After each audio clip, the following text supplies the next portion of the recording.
Bendiciones, soy el pastor Gabriel Peña y es un placer, un honor para mí poder llegar hasta ti en esta audición de hoy, de nuestra reflexión, nuestra prédica a través de esta plataforma de YouTube desde Santiago de los Caballeros, República Dominicana, el ministerio Casa de Bendición. Me complace el hecho de que te hayas mantenido fiel durante todo este tiempo. Aquí está nuestra contacto para si no te has suscrito al canal, pues lo hagas. Suscríbete al canal, nos apoya, envía estos mensajes y estas reflexiones y estás contribuyendo con la expansión de que la palabra de Dios llegue a muchos corazones para transformación y bendición de ellos. Mis saludos para la iglesia, Casa de Bendición, para cada una de las familias, los hermanos, las hermanas que forman parte de este amoroso y maravilloso ministerio, esta iglesia de amor que tenemos aquí en Santiago. El día de hoy quiero hablar bajo el tema a 7 millas de Jerusalén. Y para ello voy a tomar una porción bíblica en el libro de Lucas, capítulo 24, versículos del 13 al 16.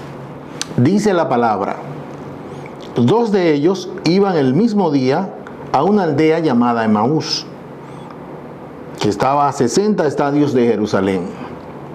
Hablaban entre sí de todas aquellas cosas que habían acontecido. Y sucedió que mientras hablaban y discutían entre sí, Jesús mismo se acercó y caminaba con ellos. Pero los ojos de ellos estaban velados para que no lo reconocieran. Amén y amén. A 7 millas de Jerusalén. Este episodio del cual voy a hablar hoy y del cual quiero resaltar algunas cosas importantes para nuestra vida, tiene como marco la resurrección de Cristo. El Señor había resucitado. La doctrina de la resurrección de Cristo es fundamental para los creyentes. Fundamental. Si un creyente o alguien que se llama cristiano no tiene claro lo que implica, lo que significa la doctrina de la resurrección, es una persona que sencillamente tiene sus ojos bloqueados, su visión bloqueada. La resurrección de Cristo representa nuestra más alta promesa y esperanza. Fue el mismo Señor que dijo: voy pues a preparar lugar para vosotros, para que donde yo esté, vosotros también estéis. Fue el Señor que dijo: en la casa de mi Padre muchas moradas hay. Fue el Señor quien dijo que era necesario todos esos padecimientos por lo cual Él pasó, para que al tercer día Él resucitara. Y entonces pudiera hacer todavía más eficaces sus promesas de que el que cree en mí, aunque esté muerto, vivirá. Entonces, todo este marco de lo que vamos a hablar hoy acontece el día de la resurrección de Cristo. Si leemos al principio del capítulo 24, nos vamos a encontrar que ya las mujeres habían tenido ese episodio de ir a la tumba y haber encontrado la tumba vacía y haber tenido la experiencia maravillosa de encontrarse con ángeles, los cuales anunciaron que el Señor había resucitado. Y dice que en el versículo 5 dice que como las mujeres tuvieron temor, bajaron el rostro a tierra, y dice que los ángeles le dijeron: ¿por qué buscáis entre los muertos al que vive? No está aquí, sino que ha resucitado. Acordaos de lo que os habló cuando aún estaba en Galilea, diciendo: es necesario que el Hijo del Hombre, es decir, Cristo, sea entregado en manos de hombres pecadores y que sea crucificado y resucite al tercer día. Sigue diciendo que en horas más adelante de eso, en el día, dos de ellos iban a una aldea llamada Emaús, que estaba como a 60 estadios de Jerusalén. 60 estadios equivale aproximadamente a 7 millas. 7 millas equivale a unos 11.2 kilómetros.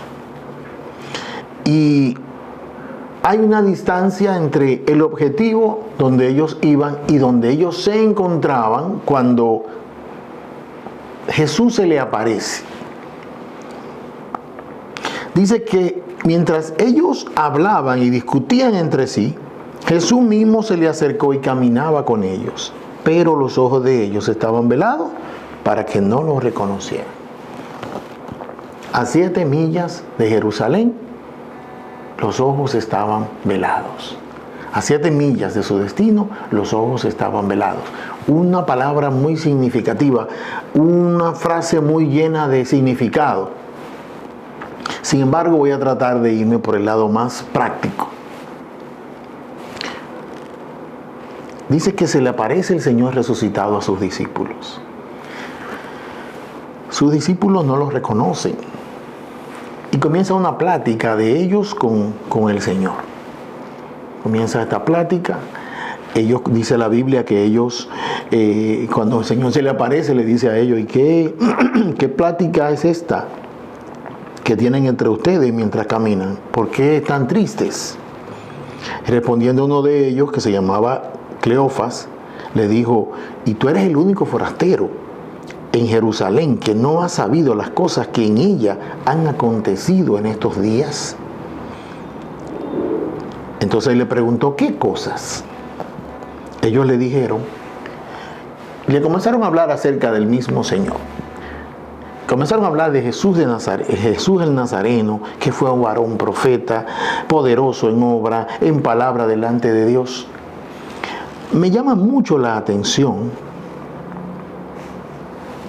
que Jesús le pregunta a ellos: ¿qué cosas?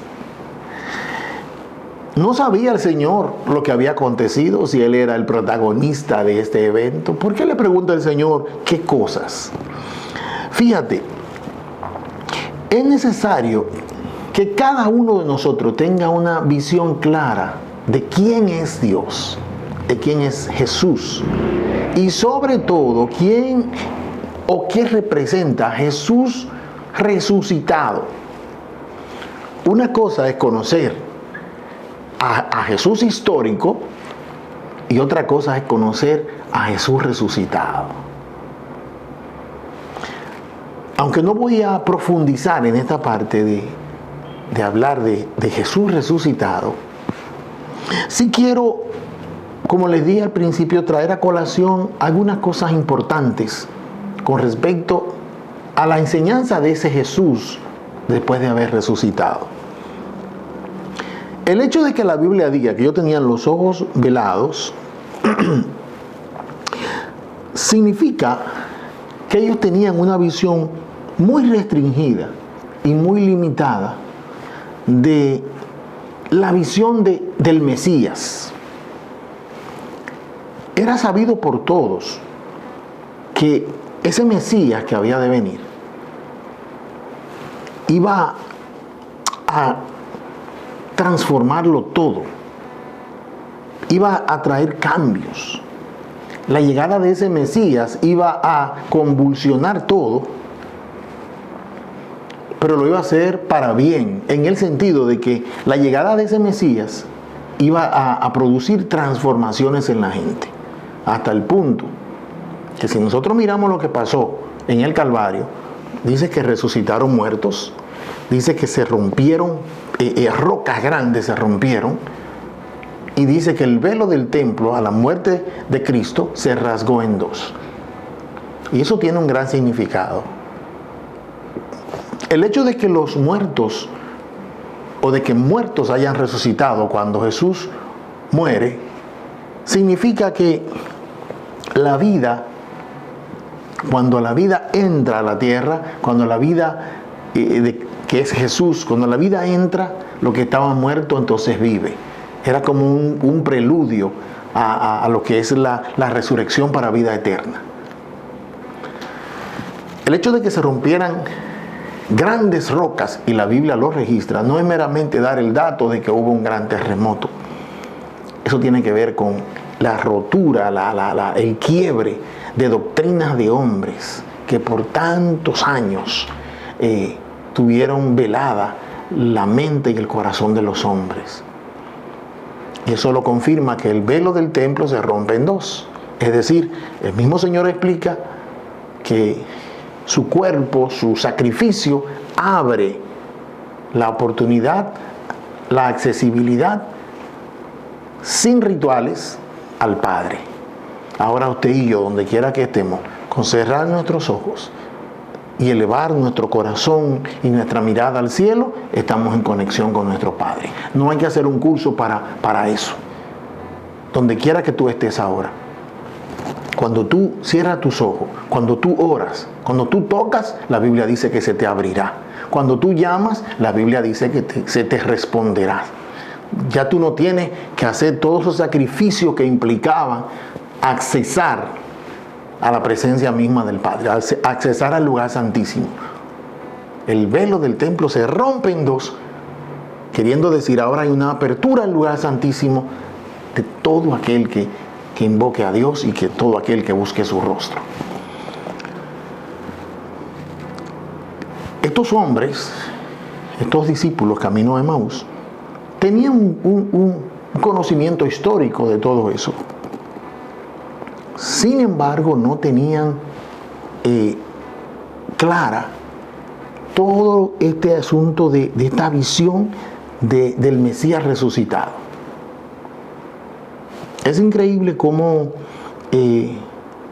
los ojos velados no reconocen lo que tienen enfrente. Cuando, no sé si a usted le ha pasado, que usted dice, por fulano está ciego, fulana está ciega, que no ve lo que está pasando. Todo el mundo lo ve, pero él no lo ve, ella no lo ve lo que está pasando.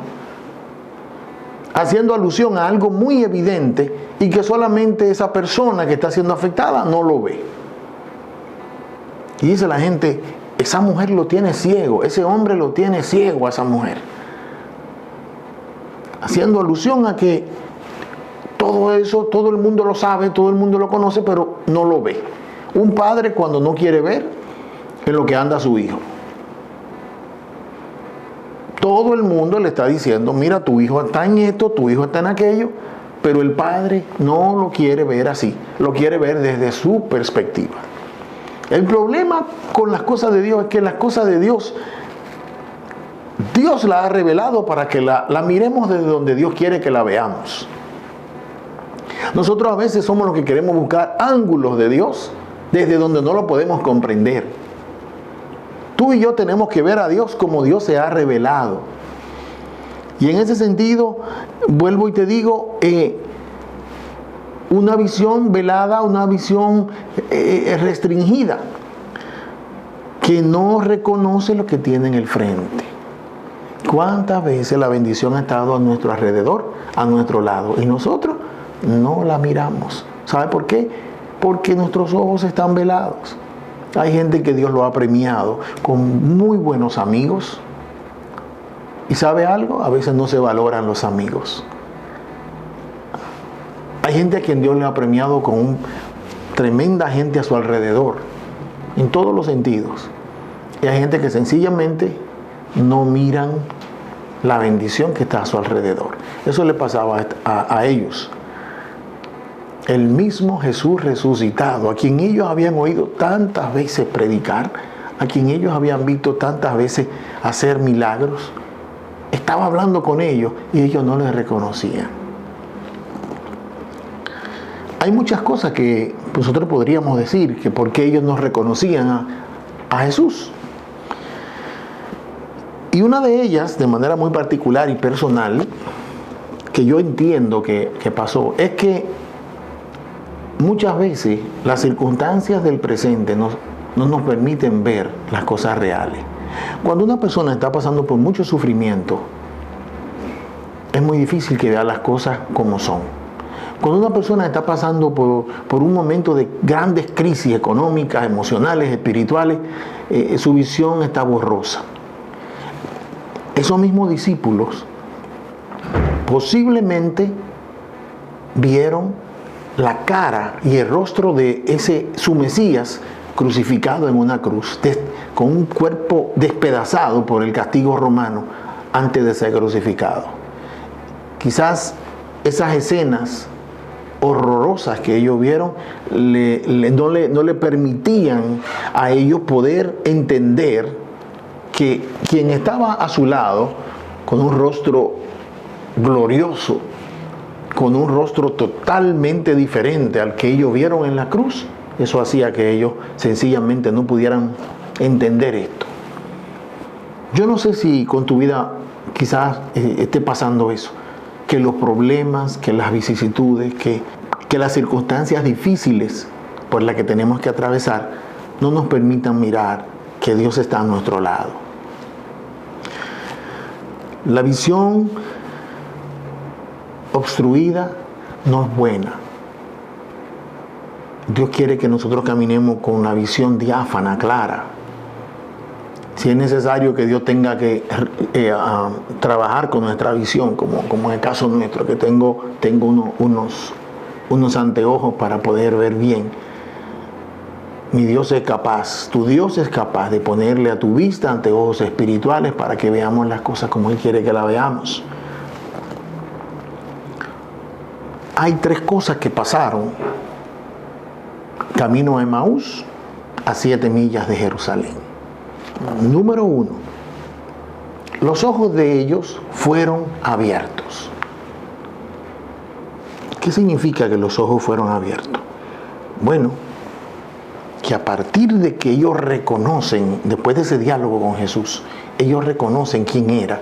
Cuando Jesús llegó con ellos, llegó y entró a comer a sus casas, se quedó con ellos, y cuando ellos reconocen a la hora de la cena que ahí estaba el Mesías, que ahí estaba su maestro, entonces dice, le fueron abiertos sus ojos. Es necesario caminar con una nueva visión de Dios, con una nueva visión de Jesús. No Jesús histórico, no Jesús el que tenga una cruz clavado y sufriendo, no Jesús con una corona de espinas.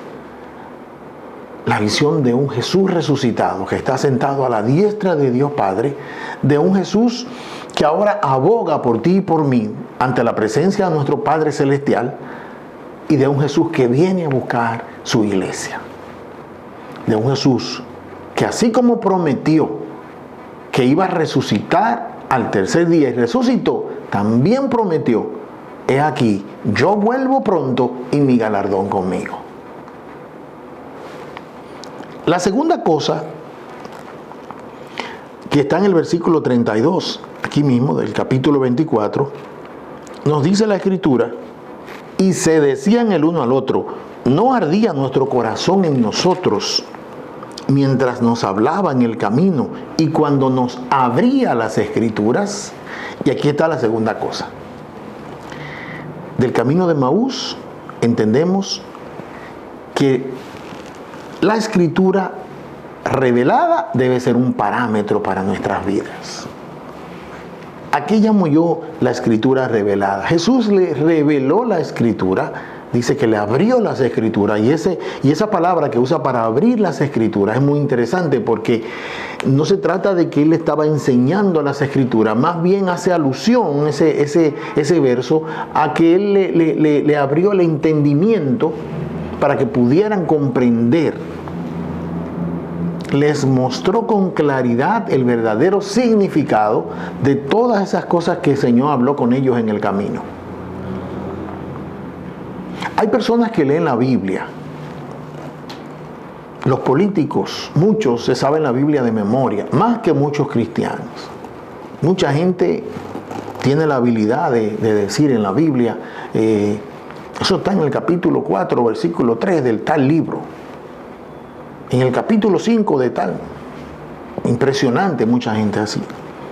Lo importante no es que usted se sepa la Biblia con punto y coma así. Lo importante es que usted, ese contenido de la palabra, usted lo aplique en su vida. ¿De qué le sirve a usted aprenderse la letra muerta si esa palabra no se hace viva, no se lleva a la práctica? Es sencillamente letra muerta. Es necesario, y aprendemos del camino de Emaús, que la palabra de Dios debemos de asimilarla revelada, de que es necesario para nosotros tener la escritura revelada en nuestras vidas. No una escritura histórica, ni mucho menos una escritura mística. No, la palabra de Dios como una norma de vida, la palabra de Dios como un manual de vida. Una palabra sin legalismos, una palabra sin prejuicios, una palabra sin tabús. Una palabra con el verdadero significado que Jesús la dejó. Palabras de vida, palabras de esperanza, palabras de poder, promesas para cumplirse. Por último, hay una tercera cosa que quiero compartir con ustedes con respecto a este camino de Emaús, y está en el versículo 45, donde dice la palabra entonces de la siguiente manera: entonces les abrió el entendimiento para que comprendieran las escrituras. Les abrió el entendimiento, un entendimiento abierto y un entendimiento renovado. Solo una mente desbloqueada es capaz de creerle a Dios. ¿A qué me refiero? De la misma manera que nosotros bloqueamos nuestros celulares, nuestras PCs, nuestras computadoras, ¿verdad? Tenemos que entrar una clave que desbloquea el sistema para tener accesibilidad a ese sistema. De esa misma manera, mis amados, mis amadas, es necesario que Dios desbloquee nuestras mentes viciadas, mentes que deciden creerle a cualquier cosa menos a Dios, mentes que le pueden creer que viene una nave del espacio voladora y que va a hacer esto y que va a hacer aquello, y no creen que el poder de Dios puede hacer tal o cual cosa. Mentes que creen en tantas fantasías y tantas cosas necias que uno dice, pero ¿y cómo pueden creer a eso y no pueden creer a lo que Dios dejó escrito? Sencillamente son mentes bloqueadas. Y una mente bloqueada es una mente que debe ser desbloqueada. Les abrió el entendimiento. Está hablando de una nueva mentalidad. Camino de Emaús, aprendemos que debemos de comenzar a mirar la vida a través de los ojos del Espíritu, con una mente renovada, una mente desbloqueada, como le dije, capaz de creerle a Dios todas y cada una de sus promesas, capaz de creerle a Dios todas y cada una de las palabras que Él dejó aquí para nosotros. Así que completo este tiempo diciéndoles que a 7 millas de Jerusalén es una distancia considerable para hacer caminada a pie. Es posible que nuestros corazones y nuestras mentes estén así de distantes de los propósitos de Dios para nuestras vidas. Es el deseo de mi corazón que en este tiempo nos acerquemos al propósito de Dios en nuestra vida a través de una visión clara, ojos abiertos, a través de una escritura revelada, escrituras abiertas y de un entendimiento abierto y renovado, una mente desbloqueada. Transitemos y nos acerquemos al propósito de Dios en nuestra vida. Quiero orar antes de terminar este tiempo para que estas cosas pasen en nuestra vida, le demos cabida para que Dios nos lleve al propósito que Él quiere. Padre, en el nombre de Jesús, Te doy la honra, la gloria y las gracias. Y estoy pidiéndote ahora por cada mente bloqueada, por ojos velados, Señor, por corazones cerrados, para que en este día tu palabra, tu misma presencia, ayude a aquellos que están en esta hora con la mente bloqueada, con la mente distorsionada, quizá algún problema, quizá alguna situación no te deja mirar, que el Señor está a tu lado para socorrerte, para ayudarte, para levantarte, que Él no te ha dejado solo, que Él no te ha dejado sola, que Él está ahí y tal vez el problema no nos deja mirarlo. Abre, Señor, nuestros ojos, abre, Señor, nuestro entendimiento y desbloquea nuestra mente ofuscada de problemas y de circunstancias. Ahora, Señor, que tu paz entre a cada hogar, entre ahora a la vida de ese hombre, de esa mujer, en el nombre de Jesús. Amén y amén. Dios te bendiga, Dios te guarde. Amén.